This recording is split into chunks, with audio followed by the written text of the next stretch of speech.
Radio Ville Lumière, nous sommes en direct. Bonsoir, nous allons donc encore une interview légère sur la radio pour découvrir un petit peu votre parcours de footballeur. Bien évidemment, vous êtes footballeur, on va pas cacher ça quand même, hein, c'est le plus beau métier du monde.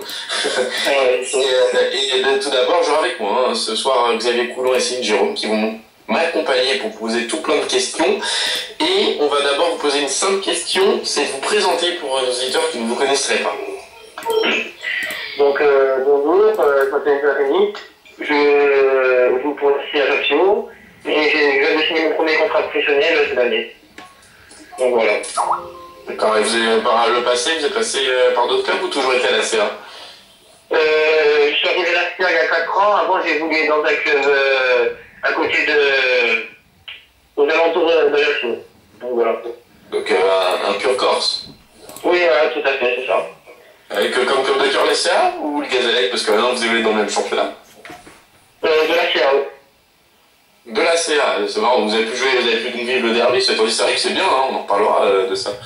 Oui, c'est sûr, oui. Le derby corse, hein, ça faisait longtemps que ça manquait aussi une ville comme Ajaccio, parce que nous en tant que Parisiens on a des débats longtemps sur mon club, mais Ajaccio a réussi à amener 2 clubs professionnels, c'est parfait. Ouais, franchement c'est très bien. Ça faisait longtemps qu'il n'y avait plus ce derby et cette année les 2 clubs se retrouvent en Ligue 2, donc c'est bonne chose pour la Corse. Ouais, c'est très bonne chose. Xavier? Ouais, non, mais juste. Ouais, bonsoir. Donc, ouais, comme tu disais, Gabriel, le fait d'avoir 2 clubs comme Ajaccio, déjà, ouais, c'est beau en Ligue 2, et hier, on en parlait hier.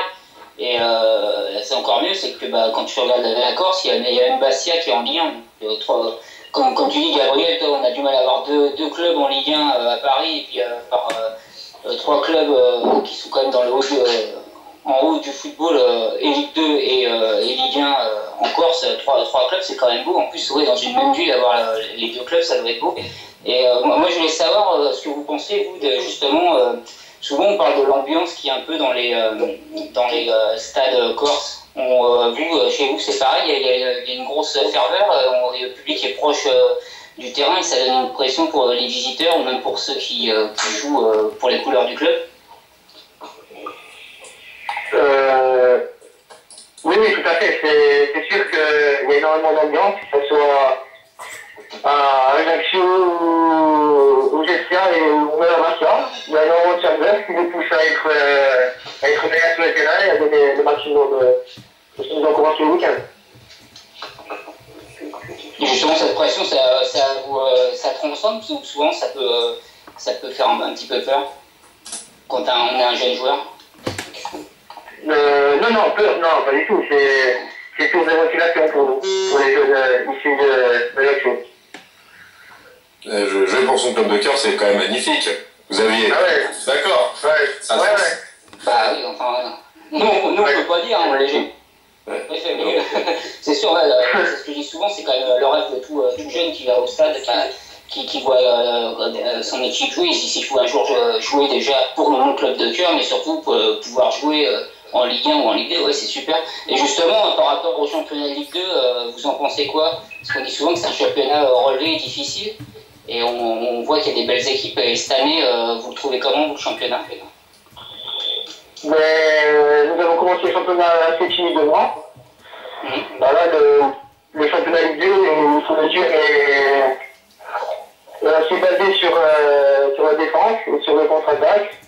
Et nous, on est plus une équipe de ballon. Donc voilà, dès le début de la saison, on n'a pas été habitués, donc on a pris du retard, mais on a essayé de rattraper pour essayer de refaire les gars.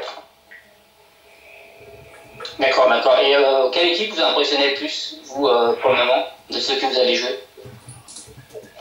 Sur le niveau football, ça a été Angers et 3. Angers et 3 pour moi sont en dessous. Intéressant, hein, parce que c'est pas forcément le classement des fois qui reflète, c'est bien d'avoir l'avis de quelqu'un qui est clairement... Hier, Oumar Sissoko, je lui avais posé la question et il me disait que lui, ce qu'il avait impressionné, c'était Dijon, justement. Dijon aussi, très bonne équipe. Dijon aussi, ouais. Évidemment. On va bien évidemment aussi revenir sur la CA après. Enfin, mais on va d'abord vous poser venir à vous sur quelque chose d'important que vous allez jouer. C'est bientôt justement le PSG. On ne cache pas que son nom l'indique, il y a beaucoup de lumière. Alors, bien évidemment, ça doit vous faire sourire, je pense, derrière le téléphone dès qu'on évoque ça, mais bon, Ajaccio a un passé exceptionnel, donc a joué le PSG évidemment beaucoup ces dernières années, mais quand même, tirage de 8e, il y aurait eu plus simple, et finalement, on sera le PSG, et ça va être quand même particulier, même si le PSG grandit son écart avec le football français. Ça va être un moment particulier pour tout la sphère. Ah oui, c'est sûr que ça va être un grand match. Mais je pense qu'on peut trouver une surprise. Après, c'est sûr qu'on aurait pu tomber sur une équipe un peu moins forte, parce qu'il ne faut pas se cacher. Le PSG survole la Ligue 1, donc voilà, ça va être vraiment difficile. Donc on verra bien, on essaiera de faire le maximum pour essayer de passer ce tour. Et justement, à propos de ça, le fait d'être à domicile, ça peut jouer, parce que vous auriez pu y aller, hein, je vous rappelle. Faudra qu'Ajaccio soit en feu, faudra avoir un bon stade, c'est aussi les bons moments, hein, les grands moments d'un club, ça passe par ça. Ah oui, c'est sûr, on va devoir avoir le public derrière nous, qui nous encourage et qui nous pousse à nous gagner contre ce PSG-là. Donc voilà, je pense que c'est un peu politique contre domicile, parce que si on aurait joué là-bas, je pense que ça aurait été beaucoup plus difficile pour la public. Est-ce que vous en avez peur de ce PSG-là? Peur, non, parce que si on a peur, on rentre pas sur le terrain, hein. Ça n'a rien de jouer, mais c'est sûr que quand on voit les noms, sur la feuille de match, c'est assez impressionnant. Mais bon, vous savez, dans le football, tout peut se passer, donc on verra à la fin du match ce qui se passe. Quel joueur Ouais, c'est vrai ça. C'est vrai. Gabriel, je pense que aussi, c'est vrai comme dit notre invité, en plus il n'y a pas 3 divisions d'écart, des fois on voit des surprises avec beaucoup de divisions d'écart. Là il y a une division d'écart, il me semble que c'est le dernier match avant la trêve. Il y a une chance, comme on disait hier soir, que ça tourne un petit peu. S'ils sont un peu bien dans le match sur Ajaccio, ils peuvent donner un match difficile au PSG, attention. Ils en ont souvent donné au PSG l'air des matchs difficiles à Ajaccio ces dernières années. Hein. Je me pas là. Là, vous disiez que le PSG survole la Ligue 1. Cette année, on ne peut pas dire qu'ils survolent la Ligue 1. Ils sont seconds. Des fois, ils ont un match difficile, donc c'est une équipe qui peut être mise en danger. C'est un ectoplasme le PSG cette saison. Ah oui, c'est sûr que c'est assez régulier. C'est vrai que le Ajaccio il fait match nul au parc l'année dernière, si je ne me trompe pas. C'est ça. Voilà, en fait, vous allez au péno et vous passez. Et comme ça, Omar il en sort 4 de péno. Parfait. Voilà, c'est ça. Facile le foot avec toi. Avec toi, c'est facile. Voilà, et Julien Rivinetti va te faire les 5 pieds de péno et faire 5 fois le tour du stade en caleçon et sauter dans la merde. Je savais pas. Ça ira comme scénario, vous aimez bien? Ah ouais, j'adore, je suis direct. Et justement, quel joueur vous fait peur, si je peux dire, vous impressionne au PSG? Lequel? Est-ce qu'il y a quelqu'un en particulier qui vous impressionne? Ou même plusieurs? Déjà, bon, tout le monde le sait, Ibrahimovic, c'est un joueur exceptionnel. Puis au milieu de terrain, Verratti est très très bon aussi. Donc voilà. Je ne sais pas si c'est des joueurs vont jouer, mais en tout cas, ces deux joueurs sont assez impressionnants. Évidemment, hein, ça fait partie tout ça. Et est-ce que, bon, c'est peut-être pas vraiment le PSG, mais quand vous regardez le PSG comme hier soir, est-ce que vous vous dites un jour ça fait rêver, ou vous êtes plus quelqu'un qui verrait le foot toujours dans son club de cœur, ou il y a quand même une question qui vous fait rêver en vous disant un jour pourquoi pas le Barça, ou si le PSG est très haut, pourquoi pas un jour tutoyer ces grands terrains? Est-ce que si vous le voyez forcément avec d'autres clubs, ou vous vous mettez aussi à rêver? Ce qui est possible, on ne sait jamais, hein, c'est d'aller au gros niveau avec la CA. Oui, c'est sûr, mais déjà quand on commence à jouer au football, on essaye de jouer on a toujours comme rêve de jouer dans les plus grands clubs. Hein. Après, mon club de cœur, c'est la CA, qui peut monter les clubs aussi, ça serait vraiment très très bien. Ouais, évidemment, ce serait particulier pour cette saison, justement, avec la CA. La fin de saison, vous la voyez comment? Est-ce qu'il y a vraiment un objectif de monter, ou plutôt de se stabiliser, de reconstruire quelque chose, un projet sérieux à la CA? Et moi, je pense vraiment que avec l'effectif et la qualité qui est dans ce groupe, je pense qu'il peut vraiment avoir une montée au bout, mais pour l'instant, il faut essayer de rattraper les 5 premiers, et après on verra. C'est long, je précise, donc le mieux et le pire peut arriver. Et le match face au PSG, vous prenez comme du tout bénéf, ou vous dites vraiment y aller, allez, on y va vraiment pour gagner, ou on se dit on donne tout ce qu'on a, on se lâche, et qui vivra verra? Ben voilà, c'est exactement ça. On a rien à perdre de ce match, donc on va tout faire pour gagner, mais on a vraiment rien à perdre. Ça peut être un début. Justement, j'ai une petite question là-dessus, parce qu'il y a souvent un débat sur la Coupe de la Ligue. C'est quoi la Coupe, vous, qui est un peu mythique parce qu'on sait que certaines générations disent toujours que la Coupe mythique, c'est la Coupe de France, et la Coupe de la Ligue, c'est un peu une coupe qui apparaît un peu comme au rabais pour certains. Vous avez une coupe que vous préférez entre les deux, ou vous aimez les deux autant? Bah, moi, personnellement, j'aime les deux autant. Une coupe, c'est une coupe, hein. Donc voilà. Si on a gagné, c'est qu'on a gagné. Ce qui est sympathique avec la Coupe de France, c'est qu'on peut, il y a des clubs amateurs qui rencontrent des fois des clubs de Ligue 1, donc il y a ce côté sympathique. Après, c'est sûr que pour les clubs qui participent à la Coupe de la Ligue, d'ailleurs, on se rend compte souvent que c'est pas un objectif prioritaire, et puis dès qu'on arrive en quart ou en demi-finale, ça devient un objectif qui a un peu plus d'intérêt, donc voilà, c'est sûr. Oui, c'est sûr, tout à fait. Justement, on évoquait ces deux coupes, on va parler de la Coupe de France. Le tirage a été effectué ce lundi au Carrousel du Louvre et vous a désigné comme adversaire Marseille Consola. Une petite réaction sur ce tirage? Je pense que ce tirage va être assez compliqué vu que c'est juste après la trêve des vacances. Et puis Marseille Consola est une équipe assez disciplinée qui évolue à national. En plus on joue là-bas, donc ça va pas être facile.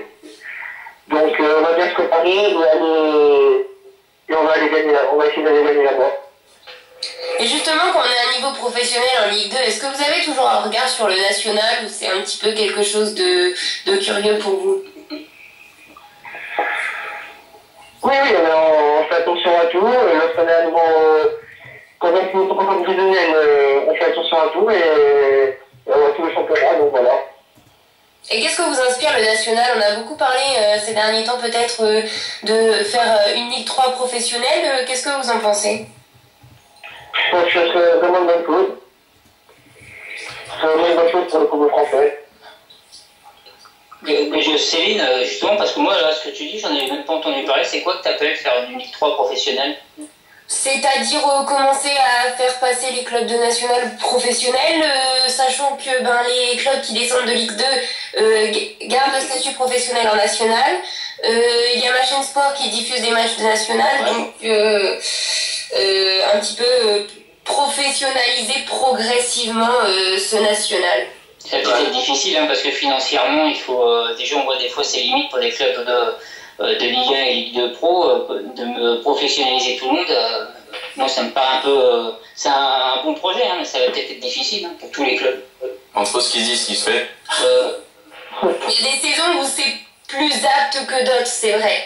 Après, on a aussi d'autres projets, comme par exemple pour les réserves de jeunes ou pour les réserves de clubs pro, faire un championnat avec uniquement les réserves de clubs pro. Donc c'est vrai que le foot évolue et on essaye d'avancer plusieurs idées, mais je pense que celle-là, pour l'instant, reste en suspens. Bien que, comme on a un national avec Strasbourg, Amiens, Boulogne-sur-Mer, les clubs qui viennent de descendre de Ligue 2, donc c'est vrai que ça pourrait s'y prêter aussi. Ah oui, c'est sûr. Ça, justement, je voulais juste demander à notre invité si à l'époque où le gaz était en CFA et national, est-ce que c'était suivi de près de votre part et ou comment vous voyez justement le retour du gaz dans le monde professionnel? Oui, j'ai toujours suivi j'espère parce que, comme vous le savez, il y a beaucoup de barrières d'action, mais je pense que c'est vraiment une grande chose qu'ils sont revenus en Ligue 2 et dans le monde professionnel. Donc voilà, je trouve que c'est vraiment une bonne chose pour ce club-là, comme le mérite, vu que maintenant il se retrouve en Ligue 2. Il y a plus de rivalité entre les deux clubs d'Ajaccio ou avec Bastia et Ajaccio? C'est quel match le plus chaud entre les deux clubs d'Ajaccio plutôt que Bastia? Alors ça, je ne vais pas vous cacher qu'il y a toujours des rivalités entre l'équipe de club ajaccien et entre le club ajaccien et de Bastia. Mais bon, je dirais qu'entre l'Arsenal et Bastia, c'est plus festif, et qu'entre la CIA et les sportifs, c'est beaucoup plus costaud, quoi. Ouais. Et comment s'est passé le derby, justement, contre le gaz, que vous avez gagné 2-0, si je ne me trompe pas? C'est ça. 2-0. Ouais, c'était très bien passé. Il n'y a pas eu Nîmes, il s'est strictement bien passé. Après, on a gagné, donc c'est très bien passé sur le terrain. Donc voilà, c'était un match de fête pour le Papalox. Hein. Ah oui, c'était sur le terrain, est-ce qu'il y avait un petit peu en mode derby, est-ce que ça allait plus fort, est-ce que c'était ça ou finalement ça restait bons amis le match? Non, c'était un derby, les joueurs sont toujours plus nerveux, donc chaque équipe veut remporter le match pour son public. Mais sinon, ça s'est très bien déroulé. Ah, c'est tant mieux, ça casse un petit peu un vieux cliché du football corse aussi, c'est bien. Voilà, tout à fait. Ça peut pas faire de mal. Et comment vous expliquez cette réussite du football corse finalement avec le CAB qui était en Ligue 2 l'année dernière, le Gazellec qui a réussi à remonter directement, ce qui est passé de National en Ligue 2.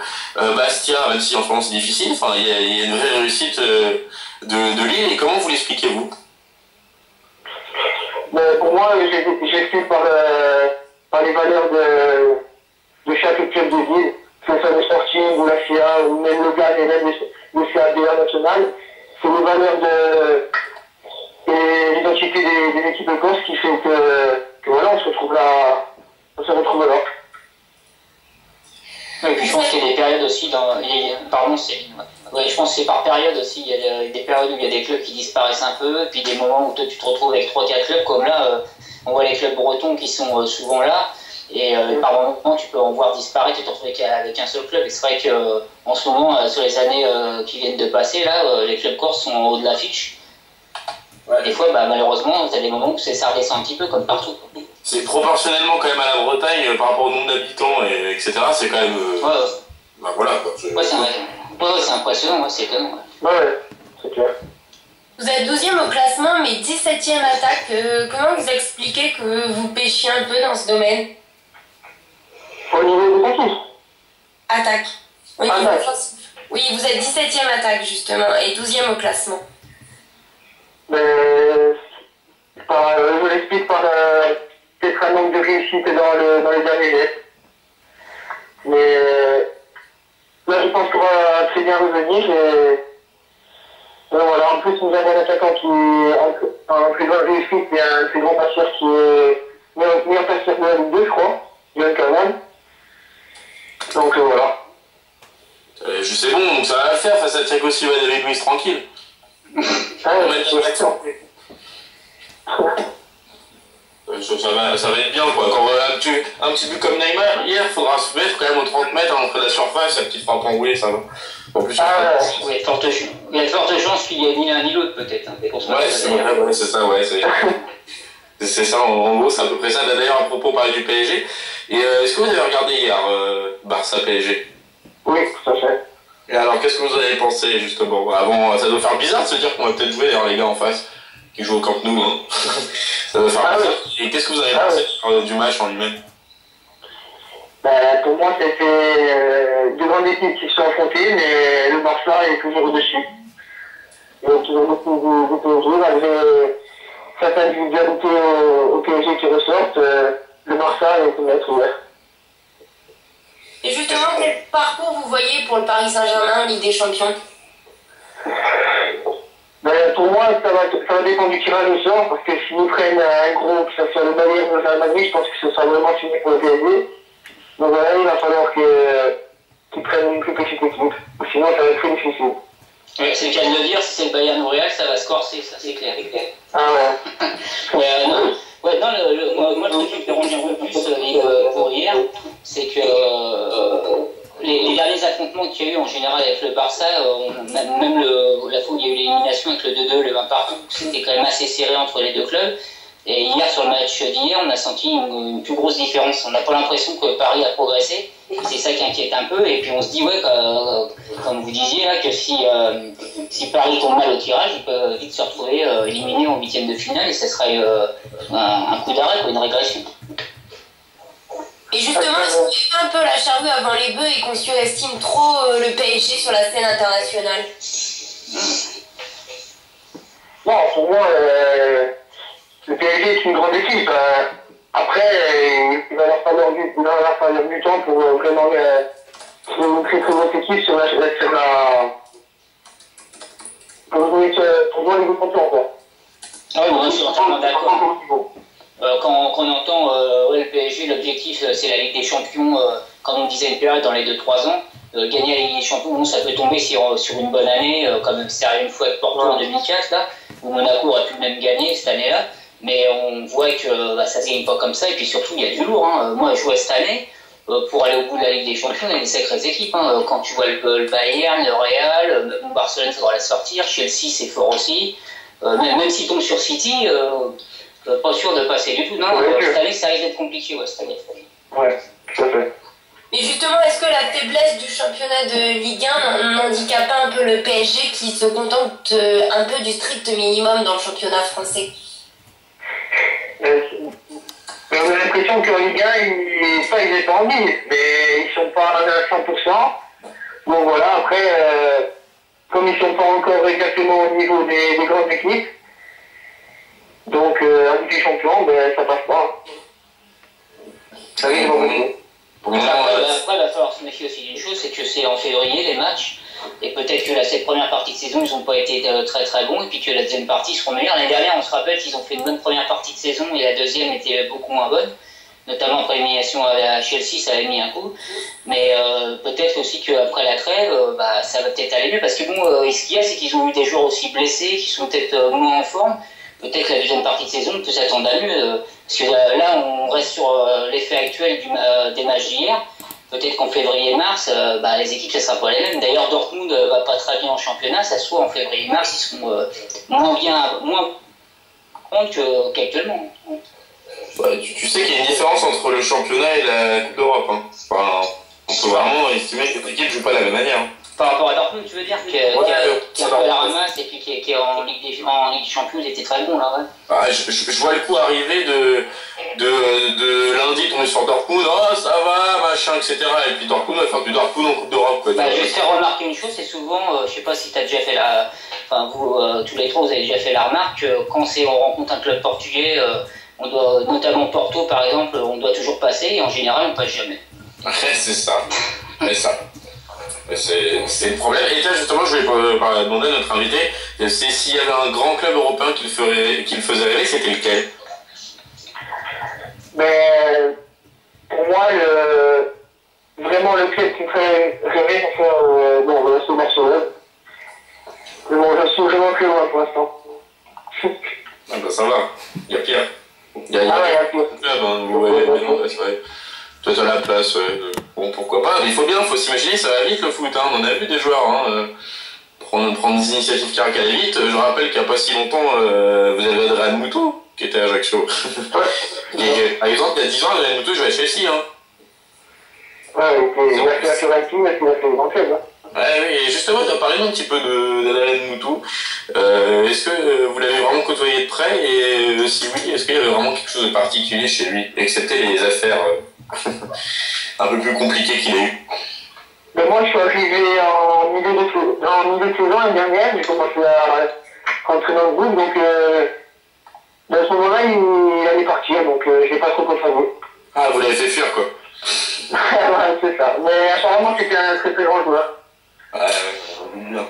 Après, je vais faire un petit peu extincteur, parce que Gabriel, il s'est un petit peu enflammé, mais déjà, si vous arrivez déjà peut-être à monter avec le club en Ligue 1 ou de taper un club top 3 ou top 5 de Ligue 1, ça serait déjà pas mal avant de parler du Barça, hein, parce que bon, déjà arriver en Ligue 1, se retrouver dans un bon club de Ligue 1, d'un bon standing et puis un grand nom, quoi, ça serait déjà pas mal avant de pouvoir. Parce que souvent on a vu, il y a des jeunes qui ont l'occasion de partir à l'étranger, qui sont un peu brûlés les ailes en partant à l'étranger, c'est peut-être pas la bonne solution non plus des fois. Mais il faut rêver aussi. Hein. Ouais, c'est sûr.